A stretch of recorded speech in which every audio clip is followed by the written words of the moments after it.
Ladies and gentlemen, welcome to a special UWE occasion. This is Jack Thomas, the voice of UWE, signing in here live, and I have a special one-on-one, man-to-man interview here, and introducing my guest at this time. You know him as the CJE HNIC, Brother Cam, but we all know him as Cameron Jackson. The UWE programming has been temporarily suspended. Welcome to Cameron Jackson's Entertainment.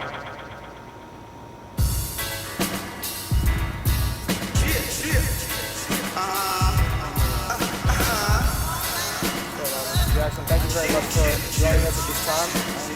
Have a seat.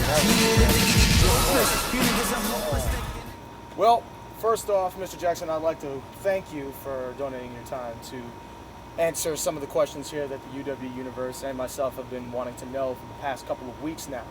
So, first off, I'll ask, welcome to CJE, that is Cameron Jackson Entertainment, your number one stop in entertainment for your backyard wrestling fix. I am your founder, chairman, and CEO, the brother man with the master plan, Brother Cam.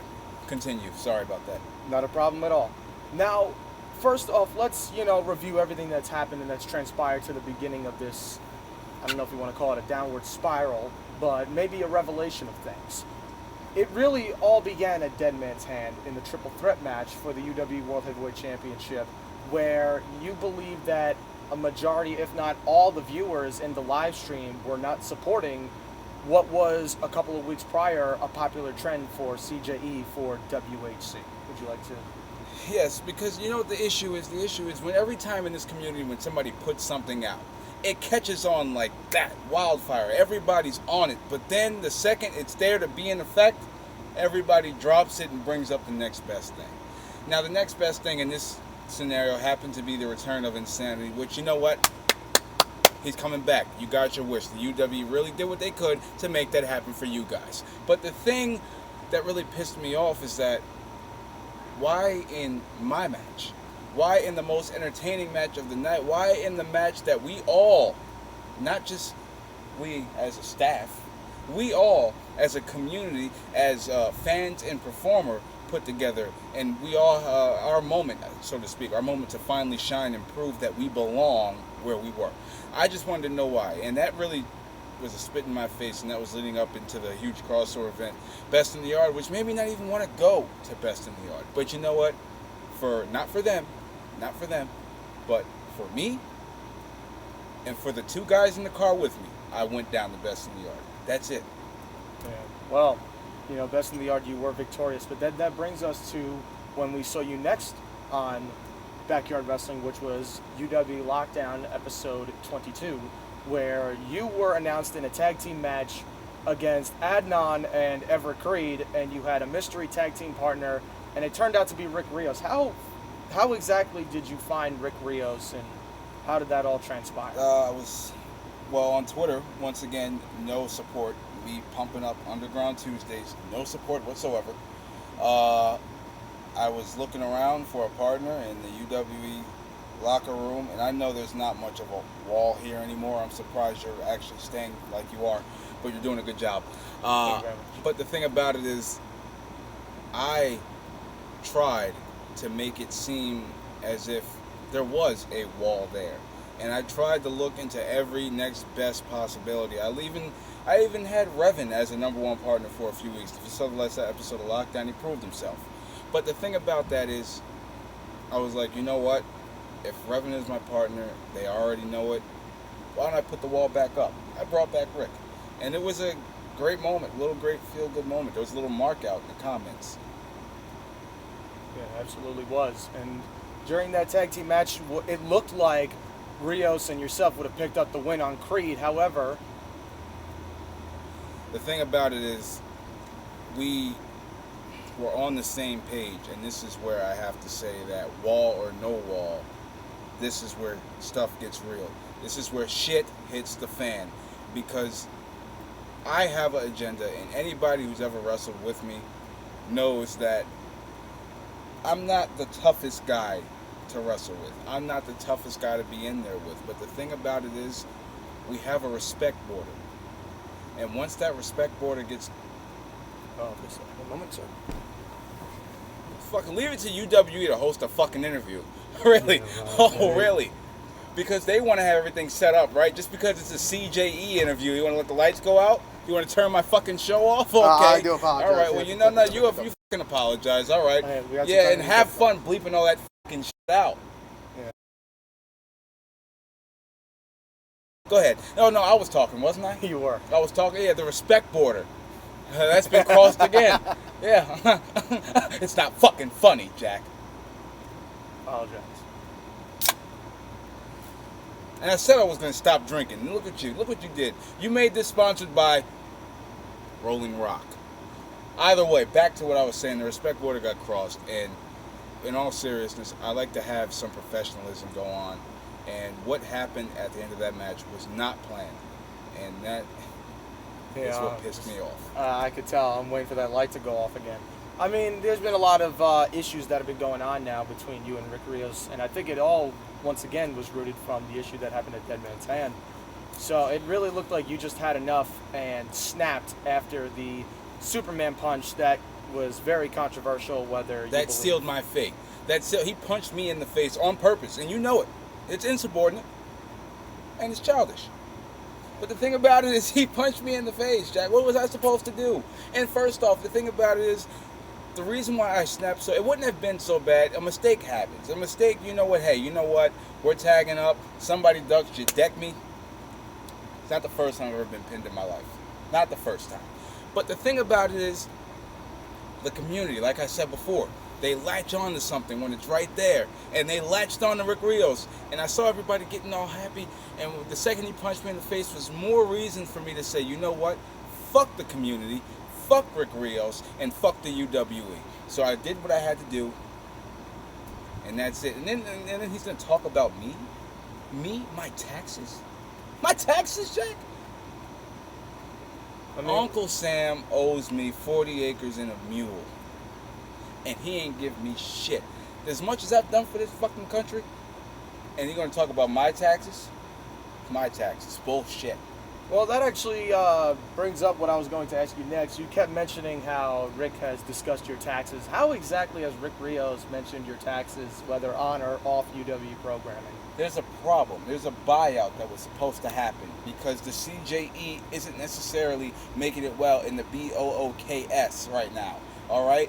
Our rates are going down because of their non-support. So the issue is I can't give Uncle Sam what I owe him, so he can't give me what he owes me. And people want to bring my taxes. You saw FBW. I beat up Joe Cool. And now he's paying taxes to me for the Cool Shack on Face Island, which I started, which I built with these bare hands. I was actually, I apologize for interrupting, but there was a scenario that took place at VTW Mania there was a lot of controversy between Joe Cool's entrance against Avery Hoke.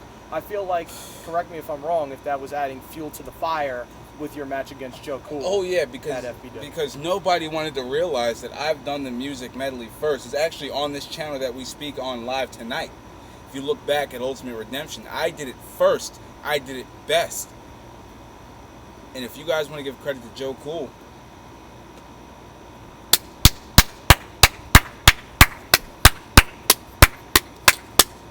Sonny the Steel, oh he's real, for $49.95 over the meal. He's Sonny. No, he's Joe Cool and he's fat as shit.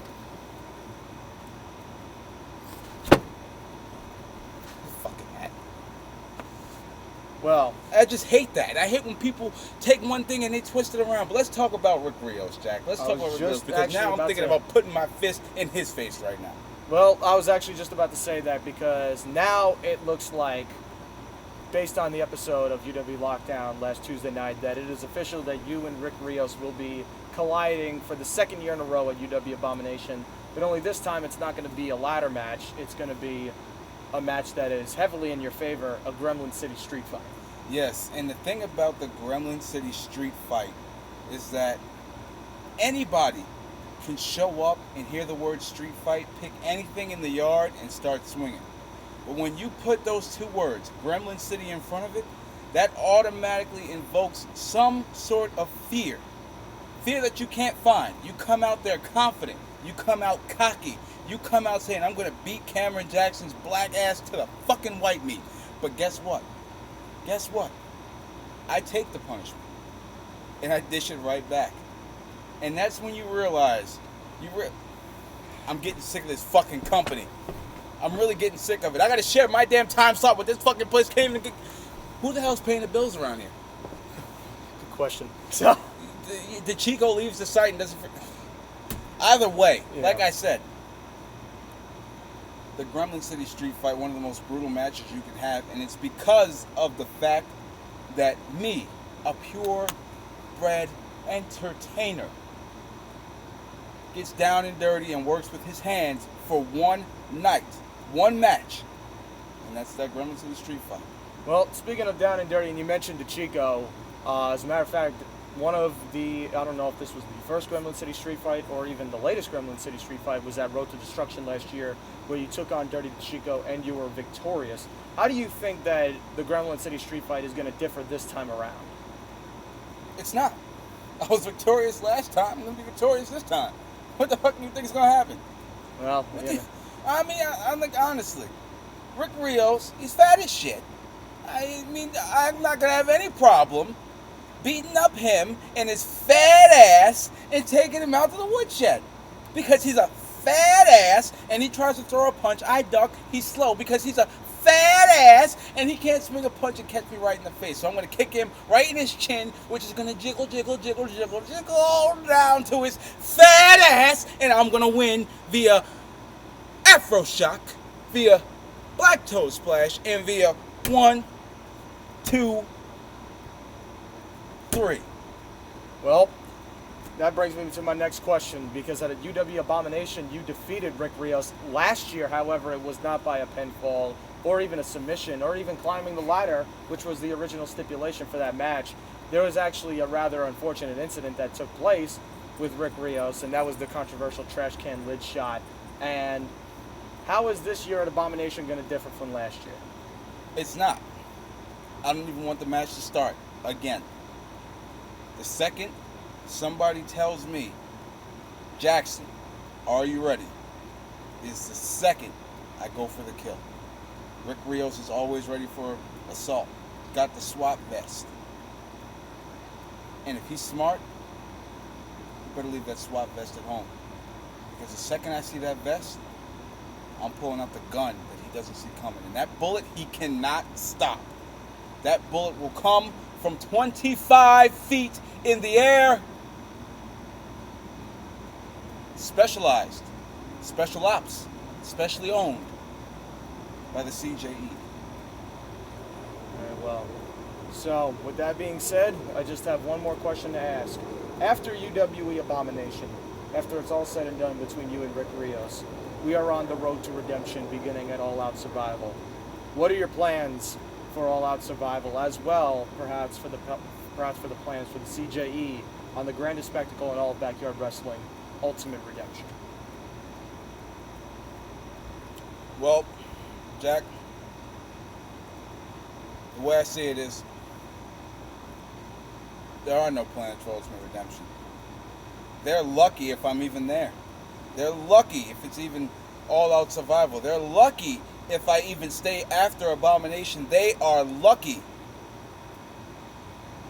Keyword, lucky. If I give a damn anymore after beating Rick Rios. Because after I beat Rick Rios and ride off with the victory and go to another after party at the Marriott, my career is set. I beat the fat bastard. I've already beaten your world champion. I've beaten your CEO. I've beaten your dirty CEO. I've beaten, if I'm allowed to say it, the SWAT vest guy who's no longer here. I've beaten everybody. And they've all beaten me on the same extent, but still, when you look at it, what else is there to do? So Ultimate Redemption, we'll talk about it when it comes up. But I will say this, if I do, however, get all that out of the way and ride off into the sunset, I'm not going to hang up my boots, because that would just be giving them what they want. They want me to stop. They want me to quit. They're tired of seeing Cameron Jackson. Oh, God, stop the pain. No. Maybe I'll just go elsewhere. Maybe I'll just go towards a more vintage style of wrestling. Or maybe, you know what, they really don't like me, right? One more time, that shit happens one more time and your ass is dead. Your All right. ass is dead. Sit your ass down there. Okay. All right, it's the technical stuff. Now, like I said, after no, not even after. If I even want to go to Ultimate Redemption, if I don't do it, I might be vintage, or I might almost be professional at something else, or maybe, just maybe, I might take off my hat and become a little old Christian. I don't know. Tell you what I ain't gonna do. I'm not gonna be on somebody's network charging $2.99. But I will be, and this is where you better never, ever forget. I will be, from here to next week, to the week after, to the day I die, I will be the HNIC. I will be the best damn entertainer this community has ever seen. And I will be, once again, no matter where it is, CJE World Heavyweight Champion. So, Jack Thomas, I have a question for you. Why on the commentary in the last 2 weeks were you trying to get pissed off at good old brother Cam? Well, oh no. Before you answer this, let me just tell you one thing, Jack Thomas. Think about what you say, for your words may get your ass whipped. Well, Cameron, as you know, I am a broadcast journalist. You're broke. And is that why you're shitting your pants right now? Well, no, I'm not. As a matter of fact, I've seen what you can do here in the UWE. As a matter of fact, you know, you may be one of the most entertaining figureheads. You may be the hottest commodity. As a matter of fact, there may be a time where we see you on Monday nights. But to be quite honest, Mr. Jackson, a lot of us were turned upside down by your actions a couple of weeks ago. And am I completely understandable of why you've done it? Of course. I've watched the best of this company, and I've watched the worst. I've seen them come, and I've seen them go. And you know what?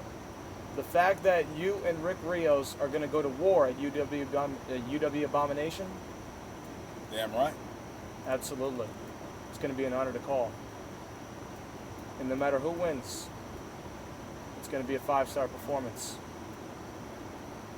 I just hope that we get the very best of both Rick Rios and Cameron Jackson, and I know we will. With that being said, Mr. Jackson, I wish you good luck for your match at Abomination, whether you need it or not. Jack, I don't need it. Actually, Jack, I feel like you just had a little moment of honesty there. So I'm going to offer you a beer, Jack. Well, thank you very much. I don't drink. You don't drink? Give me the beer back, Jack. All right, I Give will. me the beer back, Jack. Because if you didn't drink before, you're going to start now. Oh! Okay. Now, let me tell you something. You, just like Rick Rios, you're pissing your fucking boots, okay? You're here, you're shitting yourself. You're scared. That's what you are. You know what, Jack? I see you right now. You're scared. All right. You're terrified. He has no balls. All right, Jackson. But the thing about Jackson, Mr. Jackson. Jackson, Mr. Jackson, oh, Mr. right, Jackson, yeah. no, I'm Mr. Jackson, no, the CJ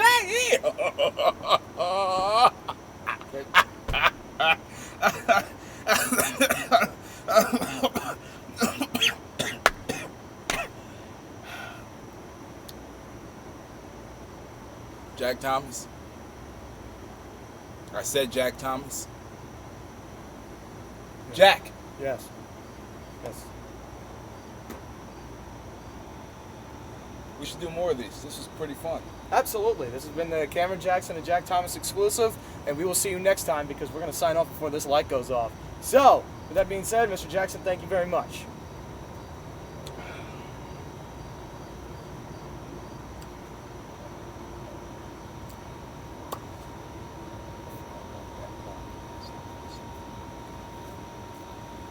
Well,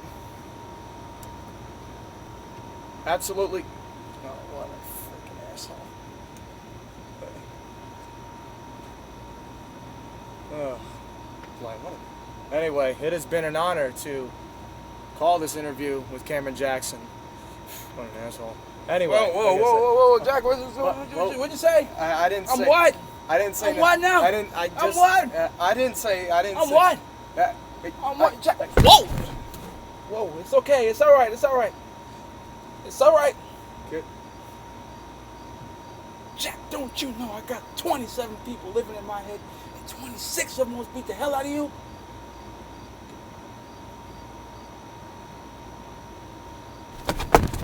All right.